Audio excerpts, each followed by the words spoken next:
canción de Bersuit Vergarabat, el baile de la gambeta, porque vamos a hablar de fútbol. Porque normalmente el viernes y el fin de semana sería de fútbol. Y se ha abierto un debate enorme si se puede vivir sin fútbol, si el fútbol está sobredimensionado. Empezamos esta semana, yo les hablaba a mis compañeros de la mesa de trabajo sobre una columna de Héctor Abad Faciolince a propósito del fútbol y de ese debate de si realmente el fútbol pues lo creíamos más grande de lo que realmente es. Pero antes de irnos con esa discusión y de recordar la columna de Héctor Abad, tenemos una noticia de último minuto que tiene que ver con la economía.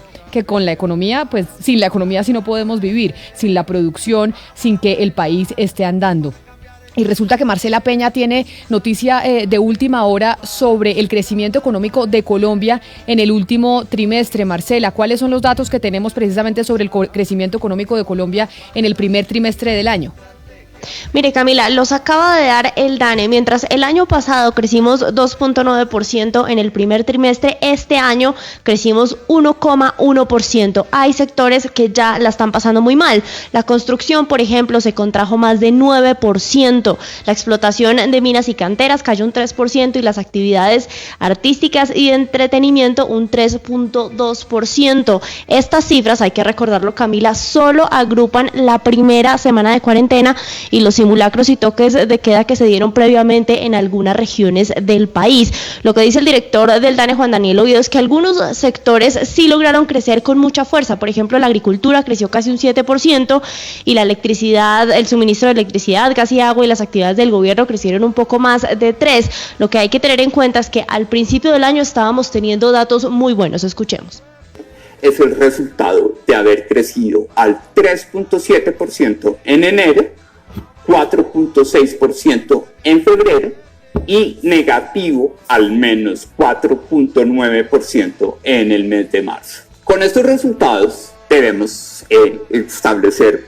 Una de las cosas que está explicando el director del DANE es que el comercio internacional fue golpeado con muchísima fuerza antes de que tuviéramos que entrar al aislamiento obligatorio y a las cuarentenas. Por eso ya las exportaciones tienen una caída superior al 6% y las importaciones también se vinieron abajo porque, Marcela, como usted sabe, señora. Una pregunta, y es, este primer trimestre es enero, febrero y marzo, lo que enero, quiere febrero decir y marzo. que solo coge 5 días de cuarentena, porque la cuarentena empezó que el 25 de marzo más o menos. O sea que realmente los números no son tan alentadores porque finalmente veníamos de enero, febrero, marzo solo 5 días en cuarentena y en 5 días no se frena la economía totalmente. Solo incluye 5 días de cuarentena, pero lo que dice el director del DANE es que hay algunos sectores que sintieron el impacto un poco antes, por ejemplo, todo lo relacionado con comercio internacional, porque como usted sabe, a otros países el coronavirus les llegó primero y eso impactó, por ejemplo, que demandaran menos de nuestros productos. También otra cosa que dice el DANE es que en sectores como la construcción teníamos otra clase de problemas antes del coronavirus y lo que hizo la pandemia fue pues empeorar las cosas. Lo cierto, Camila, es que los pronósticos de los analistas que estaban esperando esta cifra, digamos, con ansias, era que se redujera en 1.9. 1.1 es un golpe muy duro para la economía porque, como usted lo mencionaba, nada más son 5 días de cuarentena. Se espera que para el año, según el Banco de la República, se oscile entre -2 y -7% y los analistas están diciendo que estamos más cercanos al 7 que al 2. Es decir, el golpe en la economía después de este segundo trimestre, que ya vamos a conocer más adelante, va a ser muy duro si ya estamos en 1.1, Camila. Pero además porque del segundo trimestre vamos ya a abril y mitad de mayo. O sea, del segundo trimestre ya vamos un mes y medio que básicamente ha sido en confinamiento. Entonces, Marcela, las cifras evidentemente no son tan alentadoras, no son nada alentadoras, porque a pesar de que hubo sectores que estaban afectados por otros países, estas cifras son sin coronavirus y sin cuarentena en Colombia.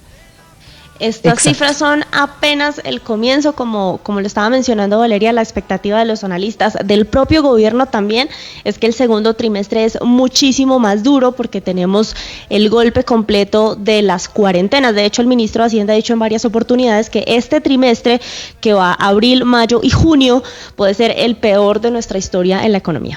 Inversión bajó un 6.7%, menos 6.7% en la inversión en el país. Y mire el tema de construcción. construcción, pues es que construcción solamente, como dice Valeria, se vio afectado en los últimos días de marzo, y construcción tiene un menos Pero es 2 que, puntos... menos 9.2%. Perdón, menos 9.2%. Pero es que además, Camila, las cifras de este primer trimestre se esperaba que fueran las cifras que iban a salvar un poco el totazo del resto del año, porque enero y febrero se estimaban que iban a ser tan buenos, digamos, y que iban a responder al crecimiento que tenía el gobierno proyectado, que era alrededor del 4%. Entonces, evidentemente, si estamos viendo ya estas cifras en el primer trimestre, el golpe va a ser muy duro este año, Camila. Muy duro. La información que entrega el DANE sobre la cifra de crecimiento de Colombia en el primer trimestre del año. Muy bajito, 1.1%, y entonces lo que veremos seguramente en el segundo trimestre del año es una contracción, probablemente. 12 del día, 9 minutos, pero la contracción también se da porque el fútbol tampoco está, ¿no? Usted, Sebastián, es de los que dice constantemente que es que el fútbol genera muchos empleos. ¿Cuántos empleados genera el fútbol en Colombia? ¿Sabemos? ¿Directos e indirectos? No lo sé, me corcha, pero en el mundo, Camila, son millones de directos e indirectos. Y no se trata si nos hace falta el fútbol o no, sino realmente mucha gente pues depende de sus ingresos de eso. Claro, es que el fútbol, Camila, es más que 22 hombres dándole patadas a un balón en una cancha. Es una industria, una industria que mueve una economía gigante, millonaria, que une a países, une culturas. Es una cosa muy grande. Yo creo que por encima del cine, como lo decía el otro día, y la misma música, es un espectáculo que llega a todos los rincones y a todos los países del mundo. Hugo Mario, pero mire, una industria que está sobredimensionada, una industria que fue inflada y que hoy en día, en tiempos de coronavirus, está llegando a su plata real. O sea, realmente lo que está ocurriendo con el fútbol hoy en día es que el coronavirus se encargó de decir exactamente el mundo real cuál es, y el mundo del fútbol de algunos de que viven del fútbol, ¿cuál es? Pero mire, esta semana arrancamos con esa discusión a propósito de la columna de Héctor Abad que yo les leí, generó esa controversia que se llamaba "De fútbol no vive el hambre", y precisamente dice eso Oscar, que cuando él se preocupa por cuando decidió mirar el fútbol, dice que no ha pasado nada, que no hay adictos en crisis de abstinencia, no hay millones de telefanáticos protestando porque llevamos meses sin el Barça, ni el Manchester, ni el Real, sin que se pueda ver ese pasatiempo que al parecer era la cosa más trascendental de cada día y de todas las semanas. Ni Messi ni Ronaldo, al fin y al cabo, sirven para curar el coronavirus. Al fin nos dimos cuenta de que los médicos eran más importantes que los futbolistas en una sociedad que pone las prioridades al derecho. Pero además, en el último párrafo de la columna, que es devastador frente a la crítica que hace de ese fútbol espectáculo, dice: el fútbol espectáculo no es un fenómeno que tenga que ver siquiera con el deporte, con la actividad recreativa, con el ejercicio que nos hace más sanos y más aptos para aguantar las enfermedades y el paso de los años. A estas alturas, considero que el fútbol profesional no debería depender de un ministerio, de la cultura o del deporte, sino más bien del mismo departamento de rifas, juegos y espectáculos que regula el chance y las loterías. Debería ser tratado como una pequeña adicción colectiva que, más que promover y ayudar a publicitar, habría que tasar como los casinos. De las ingentes ganancias del fútbol, de la publicidad por el fútbol, de las transmisiones del fútbol, de las federaciones del fútbol, habría que sacar una tajada grande, enorme, la más jugosa y la más amplia, no para los futbolistas, gremios o empresarios, sino para la salud de todos los ciudadanos. A mí me pareció devastador, Oscar, ese último párrafo, porque básicamente hace una crítica a ese fútbol espectáculo que mueve millones de dólares y que uno a veces, cuando ve esas transacciones millonarias en un mundo con tanta pobreza, parecen groseras. Mire, hay una frase de Valdano, de Jorge Valdano, que es bien importante porque define lo que es el fútbol. Es lo más importante de las cosas menos importantes, dice Valdano.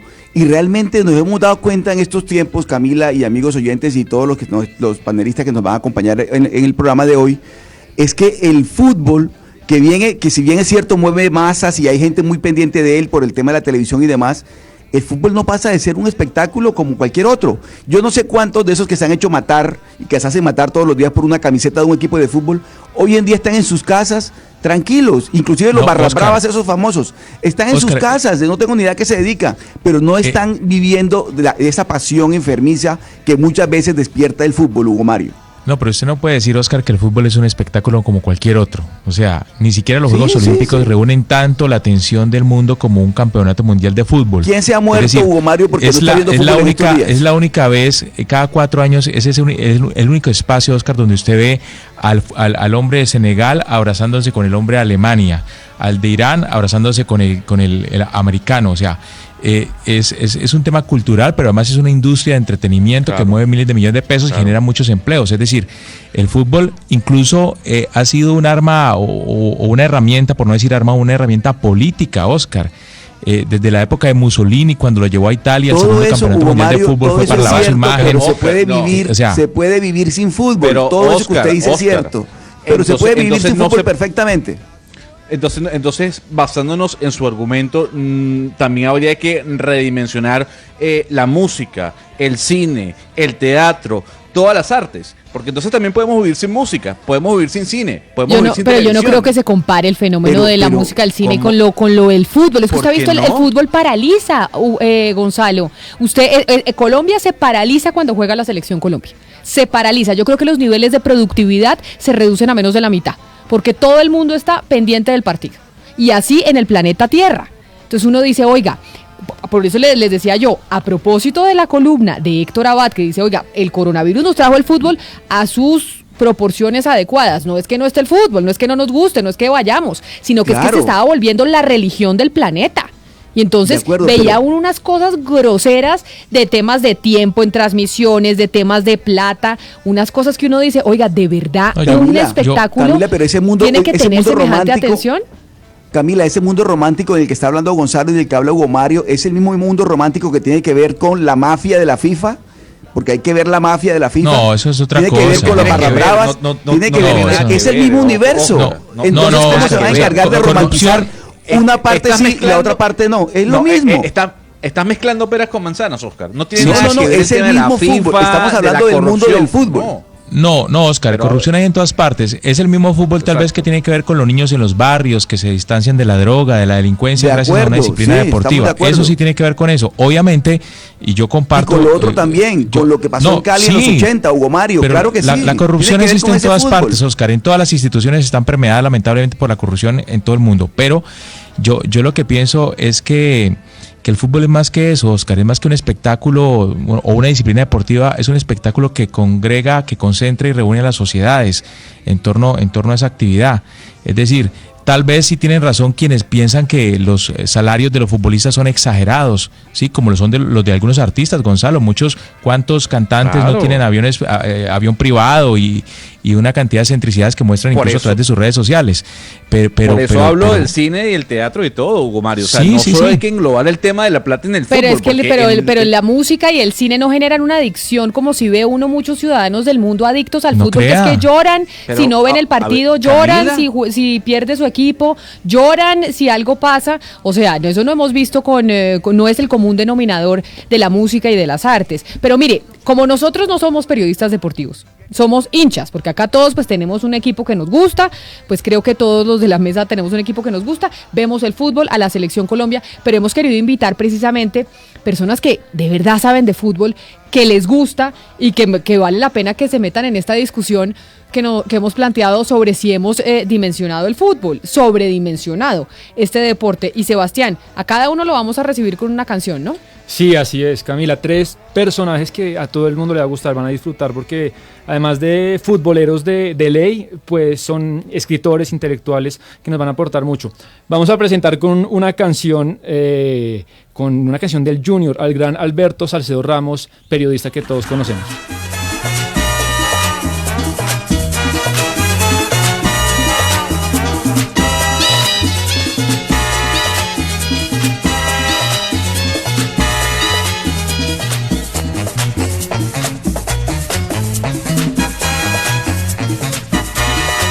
Barranquilla que decíamos que, imagínense, era tal el tema de Barranquilla que decíamos que el ánimo de Barranquilla dependía de si el Junior ganaba o perdía. Y entonces resulta que como no está el Junior, entonces Barranquilla en depresión. Alberto, bienvenido a Mañanas Blue, gracias por sumarse a esta discusión sobre si estamos sobredimensionando el fútbol y sobre si se puede vivir sin fútbol. Buenas tardes para Camila, para todo el equipo. De verdad que me da mucho gusto estar aquí en el programa.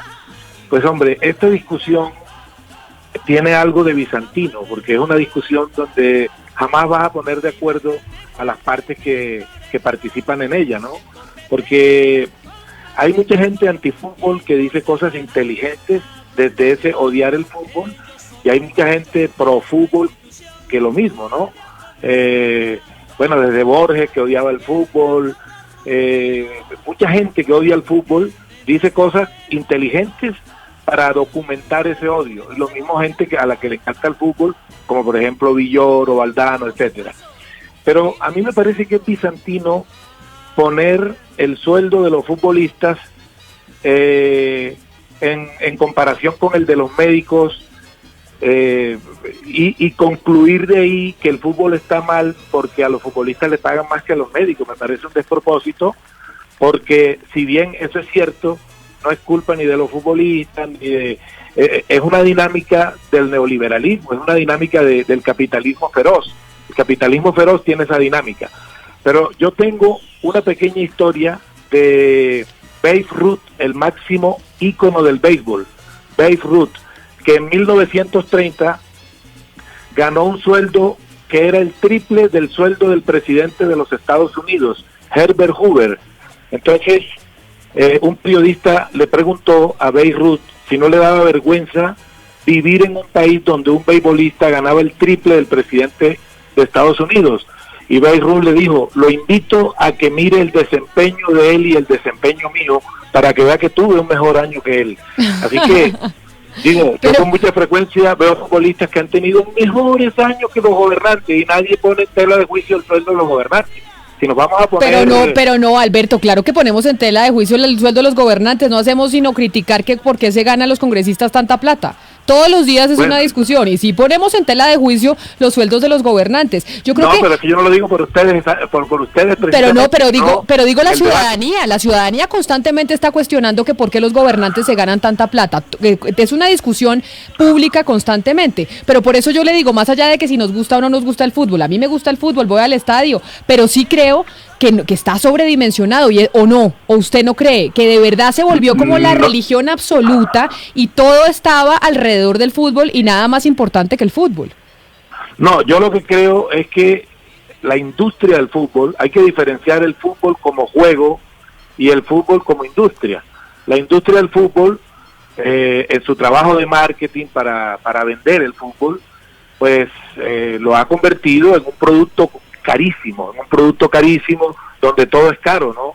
Es caro la televisación del espectáculo, es caro el sueldo de los jugadores, son caras las entradas a los estadios. Esa es una discusión que en algún momento hay que dar, ¿no? Y sí, es cierto que cuando uno ve el sueldo de un futbolista versus el sueldo de otra persona que haga un trabajo que de pronto en momentos críticos sea más útil para la sociedad, como el trabajo de los médicos, uno dice que es un despropósito, ni más faltaba, ¿no? Pero no creo que la solución sea acabar el fútbol, o que la solución sea considerar que el fútbol es como una cosa innecesaria. Yo sinceramente consideraría muy aburrido un mundo donde no haya fútbol. Es decir, yo no necesito que un futbolista me vacune en un problema de enfermedad. Listo, esa no es la función de él, pero yo sí quiero que en un momento de salud, cuando ya el médico me ha vacunado y yo estoy en mi casa, yo pueda ver un buen espectáculo de fútbol, ¿no? 50.000 familias, me informan acá, 50.000 familias según la DIMAYOR dependen directa e indirectamente del fútbol. Pero Sebastián, tenemos otro invitado también, a quien lo vamos a recibir con su canción, que futbolero, por supuesto, para hablar precisamente de este debate de si no estamos sobredimensionando el fútbol. Nos dice Alberto Salcedo, no el fútbol, tal vez la industria alrededor del fútbol es lo que debemos criticar, no el deporte per se. Y yo creo, Camila, que acabamos a tener a un defensor feroz del fútbol. Él es Roberto Meléndez, escritor chileno, autor del fenómeno que seguramente muchos han leído, el fenómeno de redes sociales Barrio Bravo. Ha publicado 3 libros, Camila, que han sido realmente fenómenos editoriales en Chile, en España, y lo tenemos en línea. Lo vamos a presentar con la canción Maradona de Andrés Calamaro.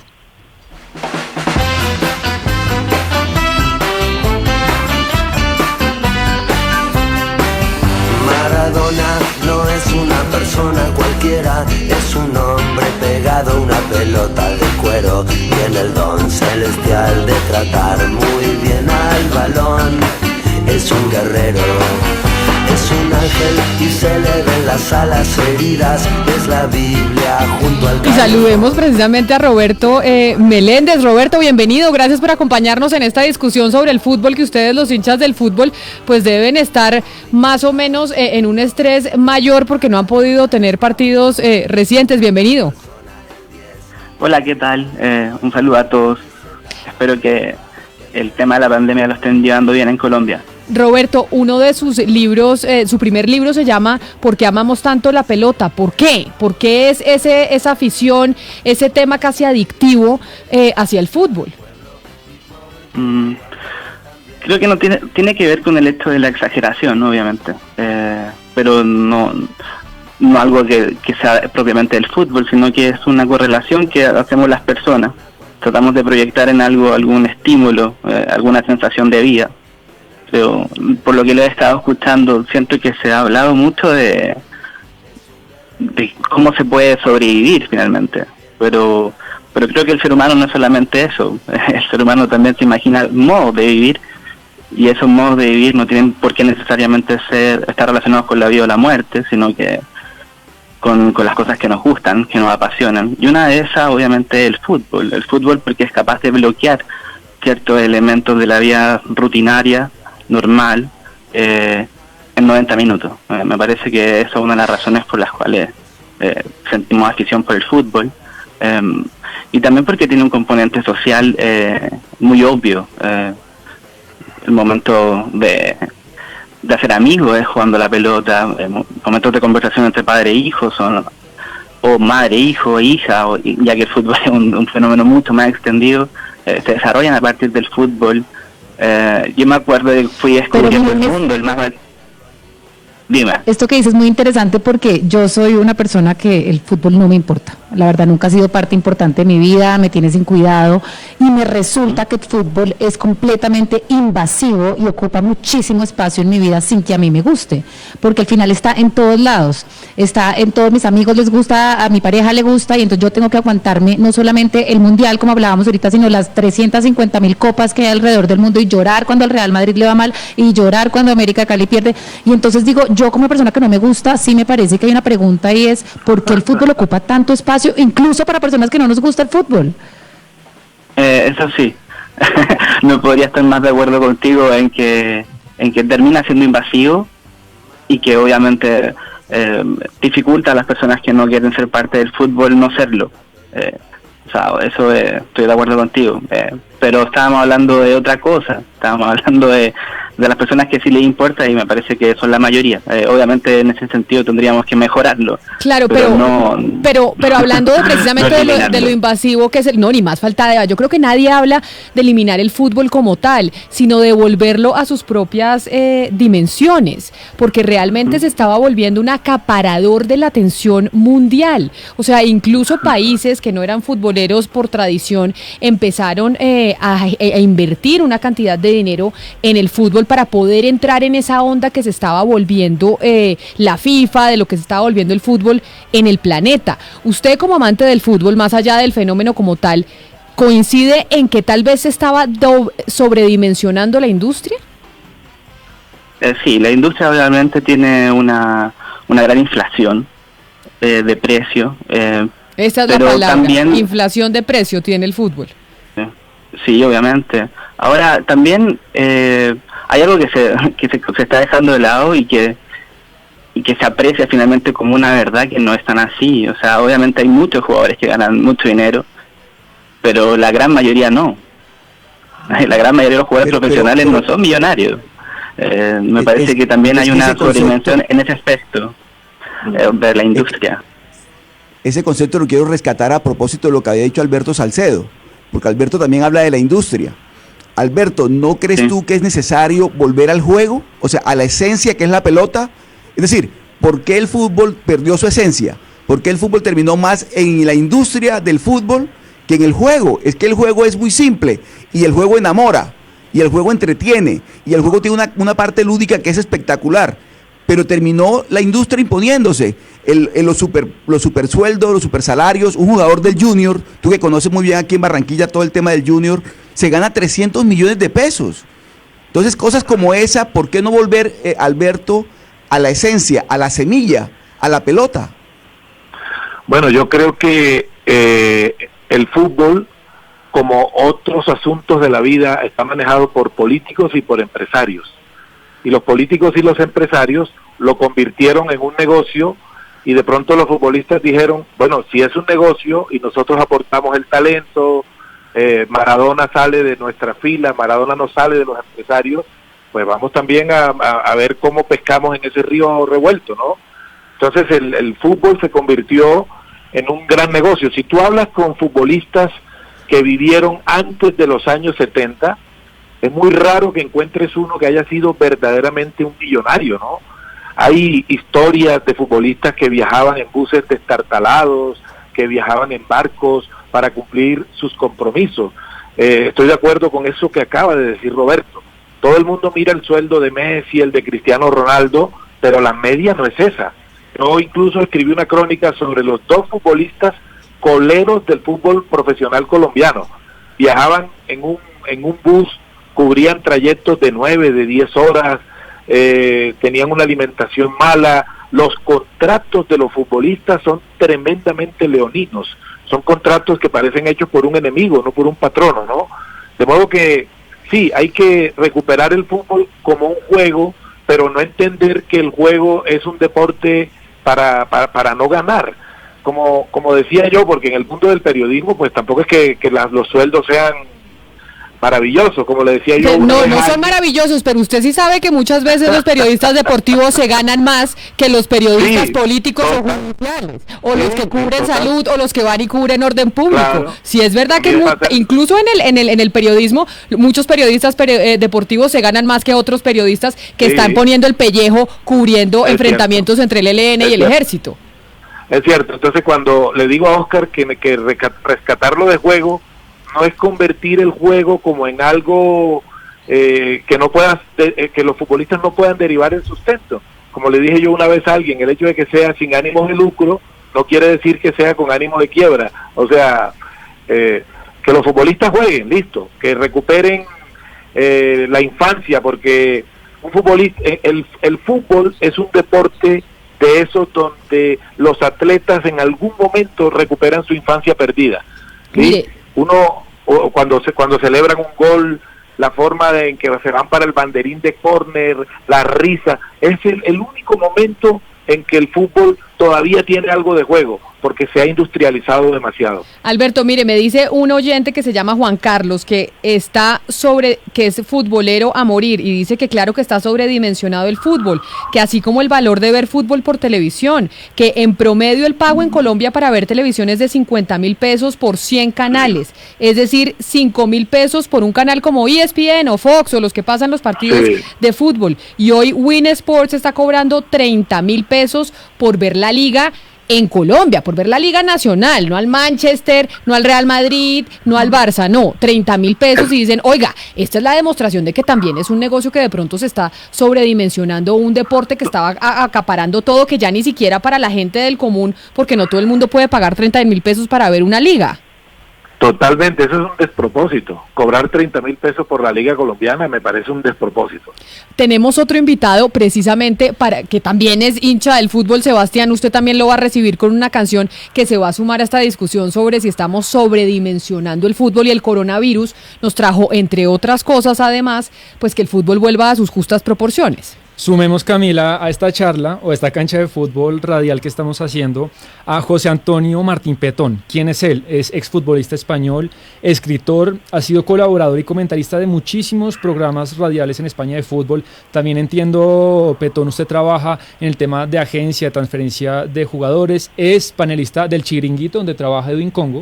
Y lo voy a recibir con una canción sensacional, la canción del himno del centenario del Atlético de Madrid en voz del gran Joaquín Sabina. De un sentimiento que no se puede explicar, y eso que no doy el tipo de hincha rapado y violento, pero que gane mi equipo. para entender lo que pasa. José Antonio, bienvenido a Mañanas Blue. Gracias por atendernos desde España, precisamente sumándose a esta discusión sobre el fútbol. Y acá no estamos diciendo que si nos gusta o que si no nos gusta el fútbol, que si estamos en contra o que si no estamos en contra del fútbol, sino que si tal vez ahora con el coronavirus no nos estamos dando cuenta que lo estábamos sobredimensionando, que el fútbol estaba acaparando una cantidad de espacios que no tenía por qué acaparar. Primero, gracias, buenos días a todos. Y gracias a Sebastián, porque el hombre ha pretendido hacerme entrar arrebatándome el corazón ya, ¿no? Sí. Me pone canciones del Atlético de Madrid, que es una de mis pasiones. En España eso es sabido. Mira, es verdad que me gustaría separar el método de la discusión en dos. Si vamos a hablar de lo estrictamente económico, el fútbol está sobredimensionado hace muchísimo tiempo. Yo hasta hace una década, es verdad, estaba relacionado, trabajaba como director general de Bahía y muy dedicado a la representación de jugadores. Ya desde hace 10 años soy consejero delegado de la misma firma, una agencia internacional de las más importantes del mundo, radicada en España, pero no tengo nada que ver con la representación de jugadores. Tengo, sin embargo, la memoria suficiente como para acordarme cómo estaba aquello entonces y la curiosidad suficiente como para atender a lo que está pasando ahora. La irrupción de los estados en los clubes, que Arabia Saudí, Qatar, Dubái, Kuwait de Emiratos, estén comprando clubes importantísimos, hacen naturalmente, porque no hay posible competencia económica, que aumente todo, absolutamente todo, en un efecto mariposa. Y llegue a Colombia también. Eso lo acepto, es así. Pero, sinceramente, sí, pretender asegurar que el fútbol, en cuanto a lo emotivo, a lo espiritual, va a dar un paso atrás cuando es todo lo contrario con motivo de la pandemia, de verdad ahí sí encuentro motivo de discusión. Voy a escuchar a los demás, pero lo tengo clarísimo. Tenía razón Desmond Morris o Vicente Verdú en España cuando decían que es nuestro clan, nuestra tribu. Decidme, los que estáis ahí en la mesa, si habéis tenido una emoción muchas veces repetida, como cuando le hizo 0-5 Colombia-Argentina en el Monumental. Recordar esa pasión colectiva. Eso lo puede hacer el fútbol, nada más. No, yo creo, José Antonio, que la única que no celebró el 5-0 fue Valeria, según nos dijo ahorita que se siente invadida por el deporte. Pues se siente invadida porque el marido está todo el día con el fútbol, los amigos ella no entiende y de verdad que es que bombardea. Cuando usted no le interesa el fútbol. En las calles por culpa del fútbol, o se le olvidó. Sí, claro, ya, no, el fútbol es una pasión, obviamente no puede ser violento. Claro, pero es un tema ya cultural diferente que no tiene que ver con el deporte como tal, sino con el comportamiento ciudadano. Pero bueno, yo estaba pensando, Camila, que tal vez las dimensiones que adquiere el fútbol hoy es por cuenta de la política, pero ni siquiera de ahora. Yo ahora mencionaba cómo Mussolini llevó el Mundial a Italia, además hizo que Italia quedara campeón, pues justamente para lavar la imagen, por ser el líder del fascismo y porque violaba los derechos humanos y demás, pero recientemente el Mundial se hizo en Rusia, Putin seguramente por razones parecidas también llevó el Mundial a ese país, ahora son los de Qatar, pero si usted se da cuenta en esos días la noticia es que todos los alcaldes de Colombia están peleándose la sede de la Liga de Fútbol Profesional, porque eso representa imagen para ellos. Es decir, es una herramienta política sin duda. Macri sale del Boca Juniors y es presidente de Argentina, Berlusconi del Milan y es presidente en Italia, o sea, hay una relación indisoluble entre políticos y fútbol. ¿Usted, Alberto, cree que esa relación o esa injerencia a los políticos le está haciendo daño al fútbol? Yo creo que sí, pero entre nosotros, los dirigentes del fútbol casi no han hecho tránsito hacia la política, ¿no? Pero en Argentina sí, porque Argentina tiene ese vínculo emocional. Bueno, en Barranquilla están los Char, ¿no? Sí, que son dueños, exactamente. Sí, son dueños de equipo. Y que utilizan el Junior, sí. Pero sí, señor, para hacer política. Sí, total, eso no hay manera de desconocerlo. Fíjate, cuando yo era niño me hice hincha del Junior y en esa época fue a Char, que era su máximo accionista. Eso fue por allá en los años 70, al comienzo. No tenía como veleidades políticas, eso vino posteriormente, a él lo nombraron ministro, tal vez, creo que Virgilio Barco lo nombró ministro, de no me acuerdo de qué exactamente, y ahí empezó como ese prurito de la política y evidentemente utiliza al junior para hacer política. Eso no hay manera de negarlo, ¿no? Hay patrones que se repiten año tras año. Contratar jugadores en los años electorales, en los años en que compiten por alguna gobernación, por alguna alcaldía, y claro, sí. a veces me cuestiono a mí mismo y me pregunto, caramba, ¿estás apoyando al equipo de tu infancia o estás apoyando un negocio que fue en lo que se convirtió ese equipo posteriormente? Eso no es mentira, ¿no? No, pero quizás si se lo pregunto a Roberto, nos estamos dejando llevar un poquito por la mesa sobre el dimensionamiento y sobredimensionamiento de este arte, que es más que un deporte, quizás sea un arte, y se los dice alguien que no tiene ni idea, ni la más mínima idea de lo que es fútbol. Pero yo creo que hay dos razones para limitar ese sobredimensionamiento de que habla mi compañera Camila Zuluaga. El primero, una frase hedonista maravillosa: todo lo que es bueno nunca puede ser demasiado, y todo lo que es malo puede llegar a unos niveles intolerables. Me parece que eso es fantástico, porque si esto es realmente tan bueno como ustedes dicen, pues de pronto no hay nunca nada demasiado, como por ejemplo los sueldos de los futbolistas, los precios de las boletas, etcétera.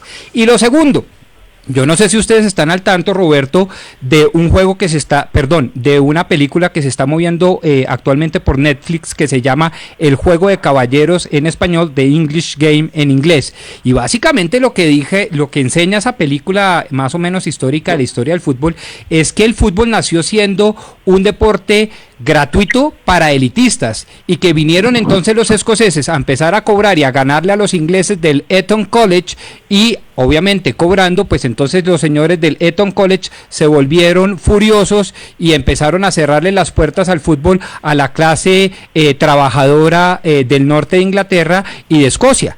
Me parece que ahí hay dos argumentos para decir, hombre, si hay algo bueno que ha traído la comercialización del fútbol, es que ha evitado que se elitice. Bueno, es que Eton College, que es verdad, ahí estudiaba Kipling, por ejemplo, y era el colegio de las élites británicas. No se entendió muy bien en tu alegoría, puede representar esa lucha de clases y que el fútbol ha servido para aproximar unas a otras. Y eso es rigurosamente cierto. En Brasil, Arthur Friedrich, la primera estrella, pero estrella redonda, de color, que pudo jugar en los grandes equipos, concretamente en Fluminense, se maquillaba de blanco con polvo de arroz, por eso a la gente de Flu todavía le llaman así, polvo de arroz, y se lo gritan las hinchadas contrarias, para poder disimular su tez, porque los negros no podían jugar, era un deporte de ricos, era un deporte de blancos. Y el fútbol se encargó de democratizar eso, y de hacer un deporte popular, un deporte en el que tu calidad te iguala. Entonces, fijaos en los grandes astros, ninguno de ellos, incluido Alfredo Di Stéfano, que jugó allí con vosotros, en Millonarios, ha sido un elemento que haya pasado por Eton, o los Eton que en el mundo hay. No, el fútbol es una herramienta democrática de primera magnitud. Quien no entienda eso, no entiende nada. Pero mire, Gonzalo, antes de su pregunta, es que acá tengo un mensaje de un oyente que dice lo siguiente, que a mí la verdad me sorprende, por más de que digan que el fútbol es importantísimo y eso más allá del tema económico, me dice el oyente: soy enfermo por el fútbol, casi todos los recuerdos que tengo en mi vida desde los 4 años los referencio por un partido de fútbol, y mucho más si ese partido lo jugó ese gran amor nacional. Y yo digo, oiga, pero ¿cómo puede ser posible que un deporte marque la existencia de un ser humano en todos sus años de vida? O sea, que uno dice, de verdad el fútbol es lo que puede ser el referente para la vida de un ser humano, Gonzalo. A mí la verdad me sorprende. A mí me gusta el fútbol, pero no soy fanática. Pero digo, que a usted el fútbol le determine su vida, a mí sí ya me parece que eso puede no ser tan adecuado. Pues para mucha gente sí, Camila. Aquí le leo otro comentario de un oyente que nos escribe, Lucho Libre, y dice lo siguiente: no hace falta ningún deporte, ni salir, ni bailar, ni ir a restaurantes, ni ir al cine, ni 1000 cosas que hacíamos solo por gusto, pero en realidad sí hace mucha falta. Pero yo le quiero preguntar al señor Roberto Meléndez, o trasladarle una pregunta que le hace un oyente a usted, y es la siguiente: un futbolista gana más que un médico. ¿Usted cree que eso se justifique, señor Meléndez? Acá en Chile no es tan así. los médicos están bastante bien pagados, ganan muy bien. Insisto con la respuesta anterior, o sea, yo a la gran mayoría de futbolistas que conozco ganan menos que un médico. Me parece que ese no es el tema.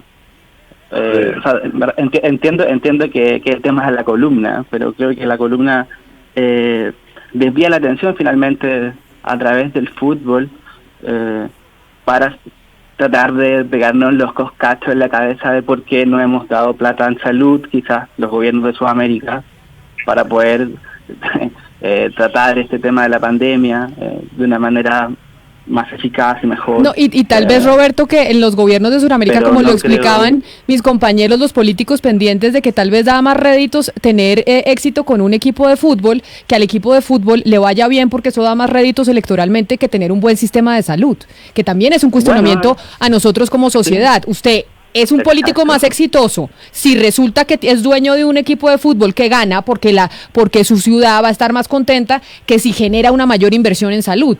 Que eso a mí que no me parece aberrante, la verdad. Sí, pero a mí me parece que ese no es un problema del fútbol, es un problema de la educación de los pueblos, no del fútbol en sí. Yo creo que aquí lo que tenemos que pensar, digamos, de lo que se está hablando, es cuáles son los atributos que tiene el fútbol para estar presente en la vida pública y en la vida personal de las personas.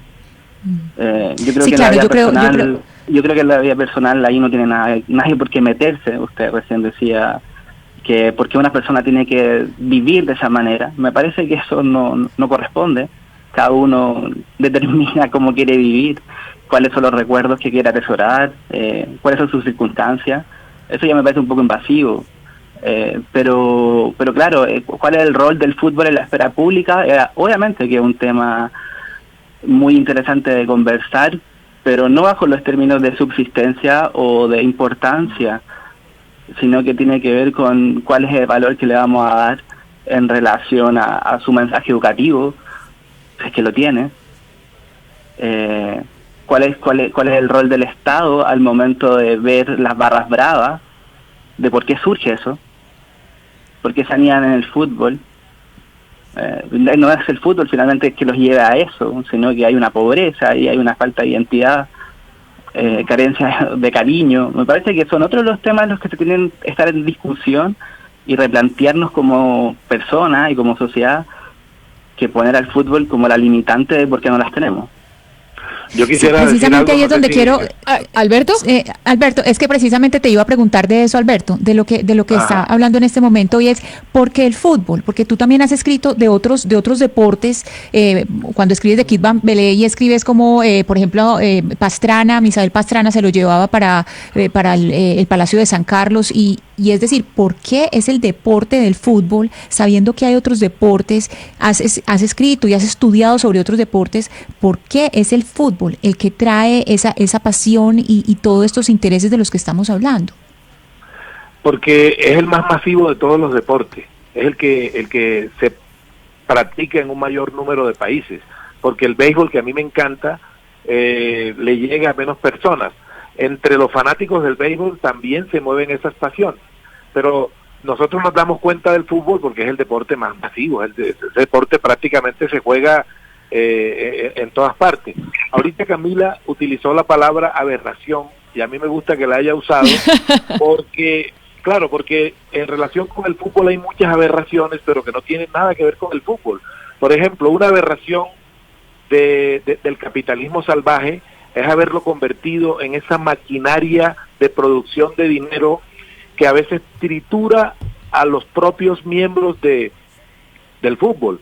Una aberración de la sociedad, aquí en Colombia lo vemos todo el tiempo, es que la gente les exige más a los futbolistas que a los gobernantes. Es decir, el día que hay un partido de fútbol, hay más tweets mentándole la madre al futbolista que jugó mal que al gobernante que no lo está haciendo bien. Nosotros somos muy implacables con los futbolistas, con los atletas en general, y somos muy condescendientes con ciertas élites que nos han llevado por la calle del desastre, ¿no? Y si nos vamos a lo de la plata, les digo, miren, si a ustedes les parece que los sueldos de los futbolistas son excesivos, ni les cuento cuando publiquemos la lista por acá de los sueldos de los beisbolistas de Grandes Ligas. Eso sí es dinero. Mira, lo que se gana Ronaldo es la caja menor de lo que se ganaba Barry Bonds en los Gigantes de San Francisco en los años 90, ¿no? Pero Alberto, sí, y Alberto, de todo lo que usted habla, quizá para eso nos vamos con Petón, porque si hay un país que es el fútbol hollywoodense, el fútbol de los grandes números, de las grandes estrellas, ha sido España en la última década. Y Petón, culturalmente España, ¿cómo lleva esto? Porque al parecer hay mucha gente que le molesta esos números, esas estadísticas. ¿Usted qué piensa de eso? No, España, quizá tristemente, está perfectamente asimilado, pero tiene una parte buena. Es que yo creo que no se puede consentir que alguien pueda pensar que un médico no tiene que cobrar un sueldo justo porque el futbolista lo cobre. Es que solo compararlo me parece absurdo. Es que obligación de todo sistema que se precie, con los políticos a la cabeza, es que la sanidad esté perfectamente garantizada para todo el mundo y quienes la defienden, ahora incluso con su vida por delante, como en la pandemia, estén perfectamente cubiertos. Y compararlo con el futbolista o que el futbolista cobra más, no tiene sentido. O sea, tienen que garantizar eso. Ahora estaba hablando de la importancia del que se le exige más al deportista que al político. Claro, porque cualquiera de nosotros, y lo dicen con mucha razón, porque cualquiera de nosotros no se ve representado, salvo raramente, en el político. Y sin embargo, el común nos vemos representados en el futbolista, que es, lo he dicho antes, de nuestra tribu. Es nuestro clan el que sale a jugar. Somos nosotros.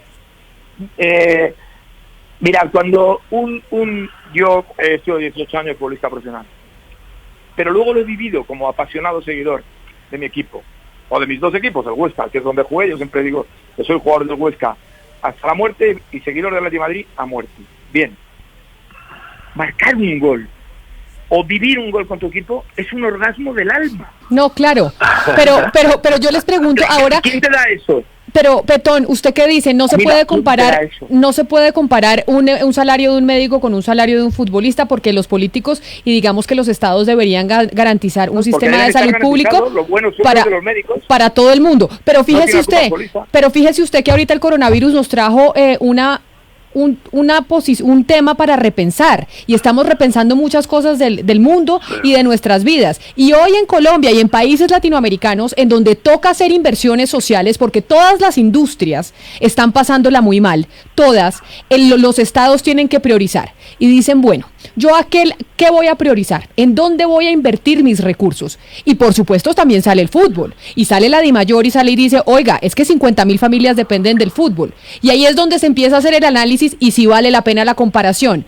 ¿Es el fútbol donde el Estado debería invertir recursos para salvar esa industria, o tal vez hay otras industrias que son más importantes que se deberían salvar? Porque ahí sí vale la comparación, porque este coronavirus nos trajo un momento de pensar en donde cuáles son nuestras prioridades y cuáles no. Claro, lo tengo clarísimo. Es que el fútbol tiene que ser autosuficiente. Cualquier país que esté obligado a invertir en su fútbol para que sobreviva, tiene un fútbol mal estructurado. El fútbol tiene que vivir de lo que el fútbol te dé. En España está sucediendo, por fortuna. Por mucho tiempo en el que no sucedió así. Pero ahora sí. Es decir, mira, aquí ha habido un debate por los test. Muchos sanitarios no habían pasado el test. Y sin embargo, la Liga de Fútbol Profesional se había apresurado a conseguirlos para los jugadores y que pudieran volver pronto a la actividad. También para satisfacer esa necesidad espiritual de tener algo, de ver a tu equipo jugar, aunque sea por la televisión y en campos vacíos. Y el debate era, algunos futbolistas lo dijo, joder, es que yo no quiero el test, porque los médicos no lo tienen. No, bandarra, no digas eso. Lo que tienes que decir es, yo quiero el test, como los trabajadores de la SEAT que lo tienen, o los de la Mercedes. Pero lo que exijo es que todos los españoles tengan el test, y que los médicos, para empezar, sean los primeros en tener el test. Pero eso no significa que yo no lo quiera. Es que tenemos que complementar, ahí sumar y no restar. E insisto, el fútbol que no se pague a sí mismo su actividad es un fútbol mal estructurado. Si el Estado tiene que aportar ahí, vamos fatal. Alberto, creo que me parece escuchar lo que usted quería decir algo. No, estoy totalmente de acuerdo con lo que acaba de decir el compañero. O sea, el fútbol es autosuficiente. Quizá en parte por eso ha tenido esa gran inflación, porque es un espectáculo que produce mucho dinero y produce tanto dinero que se abastece a sí mismo. No, es muy raro que el fútbol solicite subsidios de los gobernantes y ese tipo de cosas, ¿no? Estoy totalmente de acuerdo con lo que dice el Claro, compañero. pero nosotros estamos en la Lo que dijo discusión. Valeria hablaba ahorita de cómo el fútbol es invasivo y me hizo recordar una caricatura famosa de Fontana Rosa, donde aparece un tipo en el estadio y al lado aparece una mujer que dice: me encanta acompañarlo porque así cada vez que hay un gol él me abraza. Yo creo que ahí había era una caricatura de los 90. Y algo de machismo, ¿no? Algo de machismo también en la caricatura, y tan machista que es el fútbol, uno de los deportes más machistas del mundo. Pero a propósito de lo que está diciendo Alberto, me gustaría decir, mire, estamos diciendo en esta pandemia que de aquí nada volverá a ser como antes, no vamos a volver a ser iguales. ¿Por qué en el fútbol vamos a seguir siendo iguales cuando todos vamos a cambiar? ¿Por qué seguir pensando que el fútbol va a seguir igual? Cuando seguramente esta lección nos debe servir a todos. Oscar, es una industria rentable, Oscar. Eso del machismo que está muy bien tirado es algo que hasta en la grada, por fortuna, se está corrigiendo, me parece. Sí, hay una cosa que es evidente, Oscar. Esta no es la primera pandemia que vive la humanidad. Yo no soy muy optimista en cuanto a que al día siguiente de la pandemia ya automáticamente vamos a ser mejores personas, más responsables con el medio ambiente, más cuidadosos con su vida personal, más selectivos para escoger las prioridades. No, eso es como un discurso un poco romántico que no se corresponde con lo que ha sido la historia de la humanidad. Es decir, si esta fuera la primera pandemia, vaya y venga, pero es que hemos vivido muchas pandemias y el ser humano es lo mismo desde siempre, ¿no?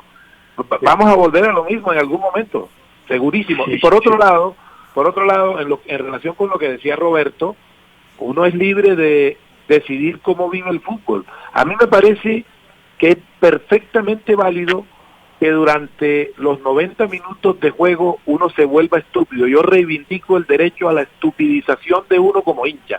Es decir, yo quiero ser estúpido cuando juega el equipo de mis amores. Yo necesito ser profundamente estúpido. Y de hecho, por eso me veo los partidos a solas, porque digo cosas horrorosas que son impublicables, que no se pueden compartir porque me verían como un ser humano desalmado y despiadado. Digo las cosas más horribles, las más impublicables. Pero cuando se acaba el partido, es decir, cuando ya terminan los 90 minutos, puedo entender el drama del futbolista que fracasó, puedo entender el drama del arquero que cometió un error tonto, y ya el estúpido empieza paulatinamente a abandonarme, ¿no? El fútbol, el ser humano, ¿quién dijo que el ser humano está obligado a ser inteligente desde la hora 0 del día hasta la hora 24? El fútbol es un pretexto feliz para volvernos estúpidos sin lamentarlo, siempre y cuando no haya violencia y esas cosas, ¿no? Y creo que esa pregunta de Oscar es perfecta para cerrar esta discusión. Y Roberto, quiero hacerle esa misma pregunta que le hacía mi compañero Oscar a Alberto Salcedo, y es, ¿por qué si estamos repensando todo, por qué el fútbol no se puede repensar también? Sí, o sea, yo creo que es una pregunta válida. No me parece que... No parto de una tesis distinta, aunque sí estoy de acuerdo con lo expuesto recién, de que el ser humano tiende a volver a las cosas que le gustan. Me parece que hay otras industrias que están un poco más complicadas. Creo que esta pandemia, de hecho, va a acelerar con gran importancia industrias que venían a la baja. El fútbol no era el caso. Y Petón. Pero más allá del mercado, evidentemente que hay cosas que sí hay que repensar en cuanto al fútbol, y obviamente esas preguntas estaban de antes. Claro. Así que pues, evidentemente lo acelera también. Y Petón, y finalmente este fin de semana ustedes que son los hinchas del fútbol, ya que se reanuda la Bundesliga, me imagino que todos van a estar pendientes de la Bundesliga este fin de semana, porque es ese gran experimento de si el fútbol puede volver o no, es el experimento de si se puede reanudar el fútbol en medio de la pandemia. ¿Qué tan optimistas son ustedes los futboleros? Porque finalmente esa pregunta de mi compañero Oscar de repensar el fútbol, pues este fin de semana en Alemania se hará el experimento. A ver, mi curiosidad es científica, es un poco de entomólogo para ver efectivamente, como dices, cómo es el fútbol, sin gente en la grada, sin esa pasión cercana, donde muchos miles nos volvemos estúpidos, como se estaba comentando con Gracia ahora mismo. Pero estúpidos formales, no estúpidos de fondo, no desechando, y eso me ha gustado mucho escucharlo, la violencia siempre. El fútbol debe servir para unir. Mira, dijo Albert Camus, que al final es un premio Nobel y un pensador, que él había sido futbolista en su equipo de la Universidad en Argelia, futbolista profesional, era un equipo que jugaba competición, que lo mejor que había aprendido en cuestiones morales lo había aprendido en el vestuario. Ese es el fútbol, no lo olvidemos también. Luego hay manipulaciones, pero como de todos los fenómenos sociales. Yo voy a ver estos partidos, pero no como un apasionado que está necesitando el balón, que a mí me gusta más jugar que verlo, pero sí como analista científico del fenómeno que nos gusta a todos. No sé si a ti, Camila, no te veo muy partidaria. No, lo que pasa es que a mí sí, como yo le decía a Alberto Salcedo, a mí me parece una aberración eso de cómo estupidiza muchas veces a la gente el fútbol. Y si bien es cierto que uno no tiene que ser inteligente todo el tiempo, también el fútbol ha sido utilizado como un elemento de control social y de manipulación de una sociedad, y que los políticos se han aprovechado de eso y han manipulado sociedades precisamente porque el fútbol termina embruteciendo a una cantidad de millones de personas en el mundo que en esos 90 minutos o los más están ahí pendientes del partido. Por eso le digo, esto es un debate, y así empezó Roberto diciendo, Camila, este debate no vamos a llegar a un acuerdo nunca. El amor nos estupidiza, exactamente. También nos estupidiza. Camila lo puede ver, señores, como algo que vuelve estúpidos a los seres humanos, pero a mí en cambio me parece que el fútbol lo que hace es unir a millones de seres humanos independientemente de su cultura, de su raza, su ideología, su religión. Está por encima de todas esas cosas y logra unir a muchos pueblos, Camila, por fortuna. Y este fin de semana comienza la Bundesliga y me voy a sentar a ver fútbol. Pues sí, une tantos pueblos que estamos con un español, con un chileno y con un barranquillero discutiendo precisamente si el fútbol es indispensable o no, y si lo estamos sobredimensionando. A los tres, a José Antonio Petón, a Roberto Meléndez y a José Alberto a Salcedo Ramos, mil gracias por estar con nosotros hoy aquí en Mañanas Blue discutiendo este tema que finalmente no nos vamos a poner de acuerdo. Hay tantos que aman el fútbol como otros tantos que lo critican. A todos un feliz fin de semana y pues mucha suerte viendo la Bundesliga. Muchas gracias. Un abrazo a todos, 1:00 p.m, 1 minuto. Estamos enfrentando un momento muy difícil, no solo para Colombia, sino para el mundo. No hay que caer en la desesperación, solo ser conscientes de que necesitamos trabajar juntos. Si no tienes que salir de casa, no lo hagas. Si no tienes síntomas, no vayas a urgencias. En el supermercado compra solo lo necesario, no te lleves lo que otros pueden necesitar. Lávate las manos mínimo cada 3 horas. No repliques información falsa, no creas en cadenas de WhatsApp, para eso estamos acá, para informarte. Al coronavirus lo derrotaremos si todos nos sacrificamos por el otro. Por eso, desde Mañanas Blue, cuando Colombia está al aire, te decimos que aquí estamos para trabajar en equipo, para informarte, porque esta coyuntura necesita de todos. Blue Radio, la nueva alternativa.